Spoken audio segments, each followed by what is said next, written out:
He walked onto the stage alone, no dancers, no band, no spectacle.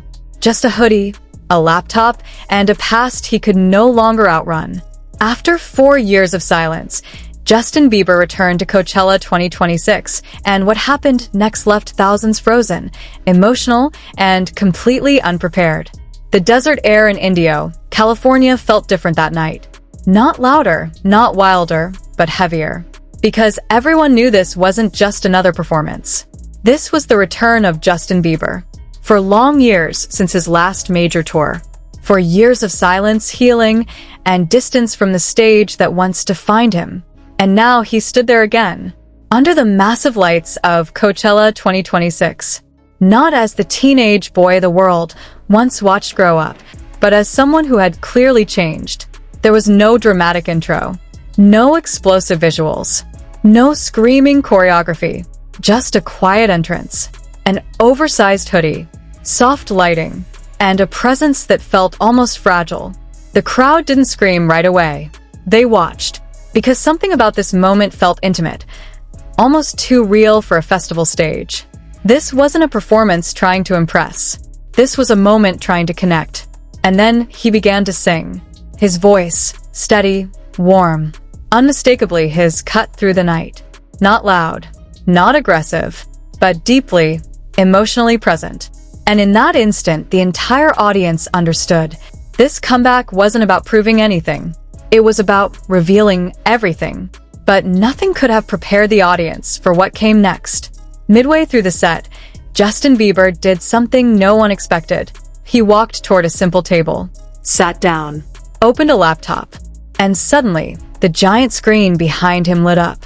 Not with flashy visuals, not with curated stage graphics, but with YouTube, old videos, grainy thumbnails, a younger version of himself staring back at the world. Baby, Never Say Never. Songs that once defined an entire generation. The crowd gasped, because this wasn't just nostalgia. This was confrontation. A global superstar sitting on stage, watching his own past with millions of people.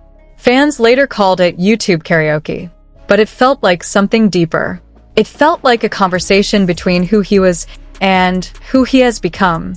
He sang along softly at times, paused at moments, let the audience fill in the lyrics. And for a brief, surreal moment, it wasn't a festival anymore. It felt like a memory, a shared one. And across the crowd, emotions began to shift. From excitement, to reflection, to something almost painfully personal. Because everyone there wasn't just watching him grow. They were remembering their own lives too. As the night unfolded, the performance transformed into something even more layered. This wasn't just about the past. It was about evolution. Justin Bieber began introducing songs from his newer projects, Swag and Swag 2. The sound was different, more mature, more restrained, less about chasing hits, and more about expressing truth. And yet, it blended seamlessly with the older songs, like chapters from the same story finally being read together. Then came the surprises.